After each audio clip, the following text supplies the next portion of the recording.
बड़ी खबर है आगरा से इस वक्त हमारे पास। एबीपी गंगा की खबर का दमदार असर हुआ है। वहां पर एपिसेंटर बने पारस अस्पताल के खिलाफ एक्शन लिया गया है। पारस अस्पताल के संचालक और मैनेजर पर एफआईआर की जानकारी छिपाने और सही रिपोर्ट ना देने का आरोप है। 23 से ज्यादा लोग अस्पताल से संक्रमित हुए हैं। बड़ी खबर आगरा से, पारस हॉस्पिटल की बात कर रहे हैं हम। एबीपी गंगा की खबर का असर वहां पर, दमदार असर वहां पर। एपिसेंटर पारस अस्पताल, उसके संचालक और मैनेजर पर एफआईआर, जानकारी छिपाने और सही रिपोर्ट न देने का आरोप अस्पताल के मैनेजर और संचालक पर। 23 से ज्यादा लोग इसी अस्पताल की वजह से संक्रमित हुए। हमने आपको यह खबर दिखाई और यह रहा उसका असर। एफआईआर संचालक और मैनेजर पर, जानकारी छिपाने और सही रिपोर्ट ना देने का आरोप इस हॉस्पिटल के ऊपर और इसीलिए मैनेजर और संचालक पर एफआईआर। यह एपिसेंटर बन गया हॉस्पिटल, इसने जानकारी छुपाई, क्रिमिनल एक्ट। और जब हमने आपको यह बताया, यह खबर दिखाई, तो अब एफआईआर।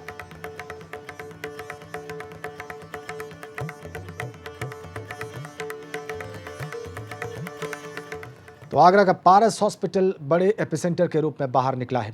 एबीपी गंगा शुरू से अस्पताल की लापरवाही को उजागर कर रहा था। 23 से ज्यादा लोगों को संक्रमित करने के बाद अब प्रशासन की नींद टूटी है और मुकदमा दर्ज किया गया है। एबीपी गंगा की खबर का बड़ा असर हुआ है। आगरा में सबसे ज़्यादा कोरोना फैलाने के लिए जिम्मेदार पारस हॉस्पिटल के मालिक अरिंजा जैन और मैनेजर एसपी यादव पर प्रशासन ने मुकदमा कायम कराया है। आप देख सकते हैं कि यही पारस हॉस्पिटल है।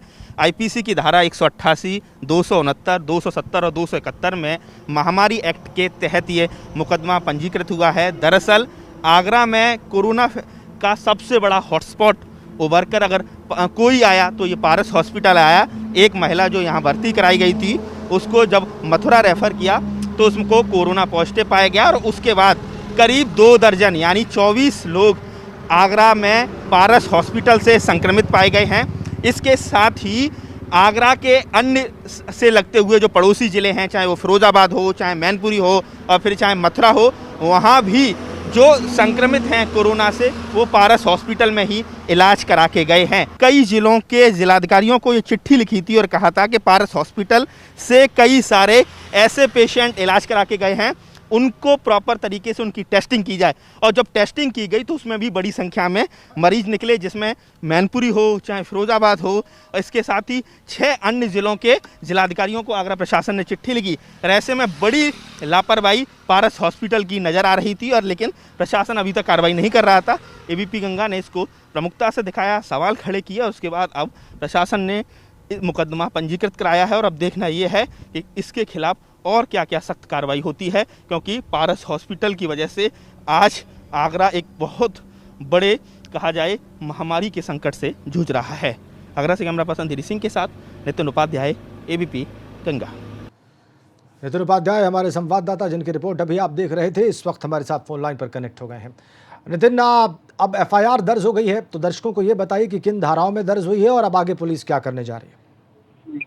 देखिए, अब शिकंजा लगातार पारस हॉस्पिटल प्रबंधन पर पुलिस लगातार शिकंजा कस रही है। अरिंजा जैन और एसपी यादव जो उसके मैनेजर है, उनको अब गिरफ्तार करके जेल भेजा जाएगा। आईपीसी की धारा 188, 269, 270 और 271 महामारी एक्ट, पेंडेमिक एक्ट में ये 2 धाराएं काफी गंभीर धाराएं हैं, 269, 70 और 271 भी। तो कुल मिला के कहा जाए, जिस तरह से पारस हॉस्पिटल ने आगरा और आगरा के आसपास के 8 से 10 जिलों में मौत बांटने का काम किया है, उसका सीधे सीधे जिम्मेदार अरिंजा जैन है। और इसके लिए उनकी जो जिम्मेदारी फिक्स होनी चाहिए थी और वो कार्रवाई भले ही देर से हुई है, लेकिन कार्रवाई जो होनी चाहिए थी, जो एबीपी गंगा लगातार सवाल खड़े कर रहा था, वो कार्रवाई हुई है। महामारी एक्ट में कार्रवाई हुई है। कई सारे सवाल थे जो मैं आपको बताना चाहता हूँ, क्यों पारस हॉस्पिटल पर कार्रवाई हुई है। पारस हॉस्पिटल में संक्रमण फैलने के बाद उसने मरीजों को रोका नहीं और उनकी अब तलाश की जा रही है। कॉन्टेक्ट ट्रेसिंग का काम, सिरदर्दी काफी ज्यादा बढ़ा दी। संक्रमण मिलने के बाद स्टाफ को क्वारंटीन नहीं किया गया, स्टाफ के सदस्य घर गए और वहां संक्रमण फैला। भर्ती किए गए मरीजों के सैंपल नहीं लिए गए और 2 के तो उनकी मौत के बाद लिए गए और संक्रमण लगातार फैलता रहा। इसके साथ ही स्टाफ के सदस्यों को क्वारंटीन नहीं किया गया, उसमें देरी की गई और उसके संपर्क में आए लोगों में भी लगातार फैलता रहा। इसके साथ ही प्रशासन से जानकारियां छुपाई, देरी की, प्रॉपर जानकारी नहीं दी, एहतियात नहीं बरते और ये तमाम चीजें रही कि पारस हॉस्पिटल कहीं ना कहीं एक तरह कहा जाए कि कोरोना का सबसे बड़ा हॉटस्पॉट और मौत का सबसे बड़ा कब्रगाह। आगरा में 3 मौतें, अभी तो 5 मौतें अभी तक आगरा में हो चुकी हैं, जिसमें 2 की पारस हॉस्पिटल में ही कोरोना से मौत हुई है। तो कुल मिला के कहा जाए कोरोना को लेकर जो लापरवाही बरती है, ये बहुत बड़ी लापरवाही है। बिल्कुल बिल्कुल नितिन, बहुत धन्यवाद आपका। पूरे उत्तर प्रदेश में सबसे ज्यादा मरीज आगरा में हैं। 5 नए मामले सामने आने के बाद आंकड़ा अब 172 पहुंच चुका है और 5 कोरोना मरीजों की मौत भी हो चुकी है। जो नए आंकड़े आए हैं उसमें भी पारस अस्पताल की लापरवाही सामने आ रही है। ये रिपोर्ट देखिए। आगरा क्या चीन के वुहान शहर की तरफ बढ़ रहा है, ये कहना अतिशयोक्ति नहीं होगी, क्योंकि आगरा में कोरोना पेशेंट्स की संख्या 172 पहुंच चुकी है। कल भी 5 नए मरीज पॉजिटिव आए हैं। हालांकि सुबह से कोई ऐसी बुरी खबर नहीं आई है कि कोरोना पॉजिटिव मामले बढ़े हैं, लेकिन कल 5 नए मामले आए हैं और जो आंकड़ा है वो 172 हो गया है। और मेरे आप जो दाईं तरफ देख रहे हैं पारस हॉस्पिटल, ये सबसे बड़ा एपिसेंटर बना हुआ है और ऐसे में कार्रवाई की तलवार अब इस हॉस्पिटल प्रबंधन पर लटक रही है और जल्द ही कार्रवाई के संकेत मिले हैं, क्योंकि इस हॉस्पिटल ने कई ज़िलों में कोरोना फैला दिया है। फिर इसमें चाहे मैनपुरी हो, फिरोजाबाद हो या फिर चाहे मथुरा हो, यानी आगरा मंडल के 3 अन्य ज़िलों में भी कोरोना फैलाने का बड़ा कारण पारस हॉस्पिटल बना है। इसके साथ ही जो अपडेटेड जो आंकड़ा है उसके मुताबिक अभी तक आगरा में 5 लोगों की कोरोना से मौत हो गई है। सरकारी प्रयास लगातार जारी है और लेकिन जो कोरोना के जो मरीज़ हैं वो कम नहीं हो रहे हैं। हालांकि एक छोटी सी राहत की बात ये है कि दो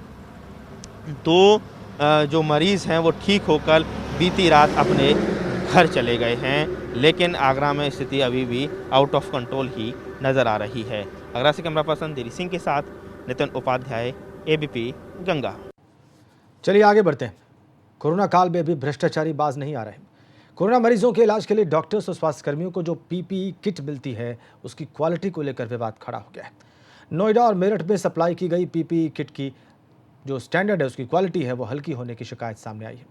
असल में जीआईएमसी नोएडा के निदेशक और मेरठ मेडिकल कॉलेज के प्रिंसिपल ने पीपीई किट को लेकर शिकायत की थी।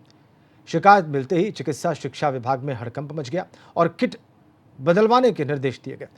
इतनी बड़ी लापरवाही के बाद भी चिकित्सा शिक्षा मंत्री सुरेश खन्ना मीडिया में कुछ कहने को तैयार नहीं। वहां यूपी मेडिकल सप्लाई कॉरपोरेशन की एमडी श्रुति सिंह ने एबीपी गंगा को बताया कि किट की क्वालिटी घटिया नहीं है, हाँ उनके साइज को लेकर कुछ समस्या आई है।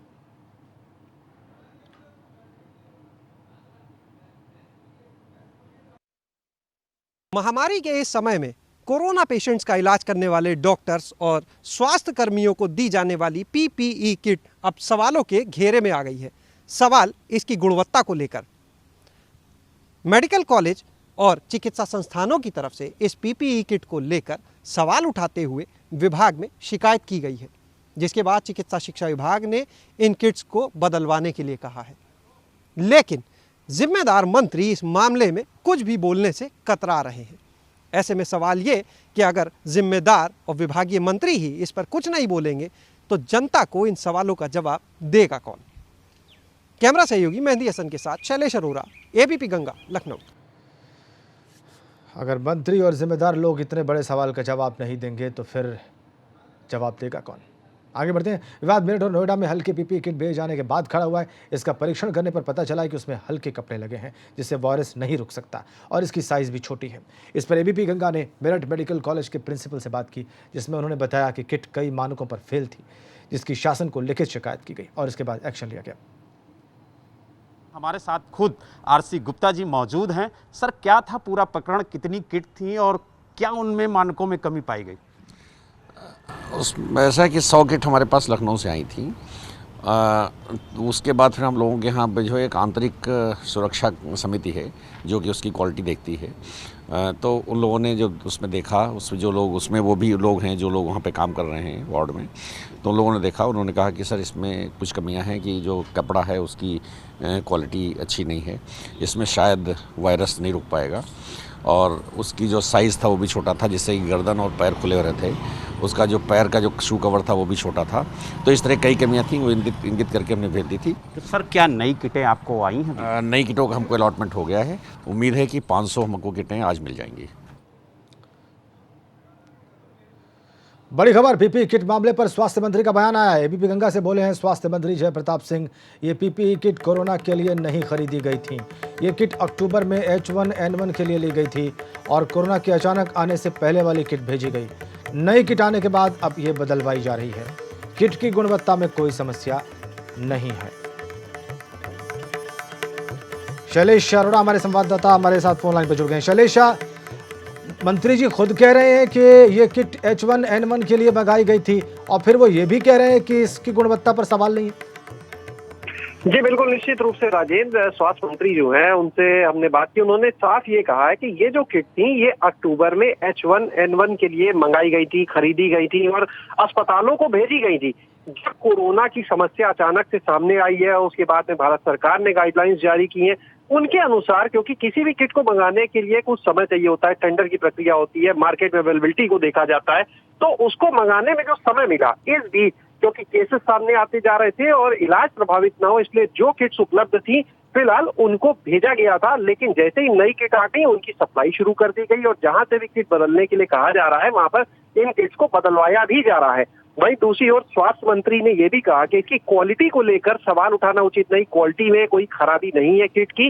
और यही चीज जो यूपी मेडिकल सप्लाई कॉर्पोरेशन है उसकी MD श्रुति सिंह ने भी कही। उन्होंने कहा कि ये बात सच है कि 100% ये भारत सरकार की जो गाइडलाइंस है उनके अनुसार भले ही नहीं है, लेकिन क्वालिटी में कहीं पर कोई दिक्कत नहीं है। साइज में जरूर थोड़ी सी समस्या है, लेकिन इसके बावजूद भी इस चीज को चेक करवाया गया कि बॉडी का एक्सपोजर इस तरह का नहीं होगा कि उसमें संक्रमण हो सके। हाँ, ये तय है कि कुछ साइज में दिक्कत है, लेकिन क्योंकि वो इमरजेंसी सिचुएशन थी, मार्केट में उस समय कोविड के लिए कोई ऐसी पहले से तय किट नहीं थी, इसलिए इलाज को ध्यान में रखते हुए इस तरह के किट का इस्तेमाल हुआ था। लेकिन कहीं पर भी किसी की जान से, सेहत से खिलवाड़ करने का कोई काम नहीं हुआ है, क्वालिटी को लेकर कोई समझौता नहीं है। अब जबकि नई गाइडलाइंस आ गई हैं तो उन गाइडलाइंस के अनुसार ही पूरी किट की सप्लाई की जा रही है। बहुत धन्यवाद आपका शैलेश।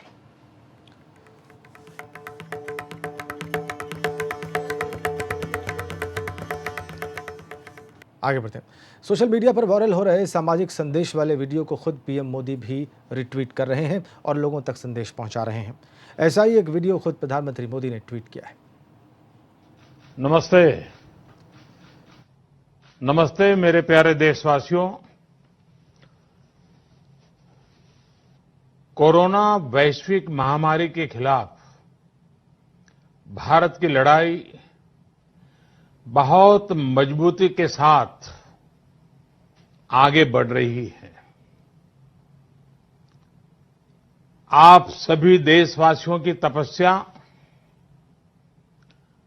आपके त्याग की वजह से भारत अब तक कोरोना से होने वाले नुकसान को काफी हद तक टालने में सफल रहा है। आप लोगों ने कष्ट सहकर भी अपने देश को बचाया है, हमारे इस भारतवर्ष को बचाया है। मैं जानता हूं आपको कितनी दिक्कतें आई हैं। किसी को खाने की परेशानी, किसी को आने जाने की परेशानी, कोई घर परिवार से दूर है, लेकिन आप देश की खातिर एक अनुशासित सिपाही की तरह अपने कर्तव्य निभा रहे हैं। मैं आप सबको आदरपूर्वक नमन करता हूं। नमस्ते। वाकई बहुत ही रोचक वीडियो। आगे बढ़ते हैं। अगर बात करें कोरोना के आंकड़ों की तो पूरे प्रदेश में 846 केस सामने आ चुके हैं। इनमें 60% मामले तबलीगी जमात से जुड़े हैं। यूपी के 75 जिलों में से 48 जिलों में यह महामारी पैर पसार चुकी है और 9 जिलों को स्वास्थ्य मंत्रालय की तरफ से हॉटस्पॉट जिला घोषित किया जा चुका है। लेकिन अब सीएम योगी के निर्देश पर जमातियों के खिलाफ अभियान चलने वाले हैं। जो भी जमाती छिपे हुए हैं उन्हें ढूंढने के लिए एडीजी, आईजी और एसएसपी को निर्देश दिए गए हैं। अगर कोई भी लापरवाही होती है तो थानेदार पर गाज गिर सकती है, क्योंकि हर रोज बढ़ रहे आंकड़ों से स्थिति बेकाबू हो रही है। साथ साथ सीएम ने कोरोना योद्धाओं पर हमला करने वालों पर सख्ती बरतने के आदेश भी दिए।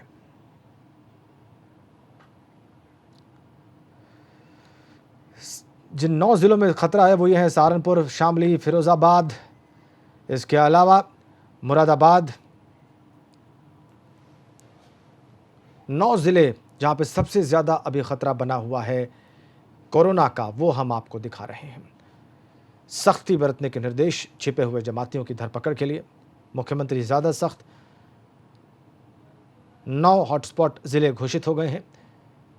यूपी में कोरोना के कुल 846 मरीज अभी तक सामने आए हैं और जहां सबसे ज्यादा जिन 9 जिलों में सामने आए हैं उन्हें हॉटस्पॉट घोषित किया गया है।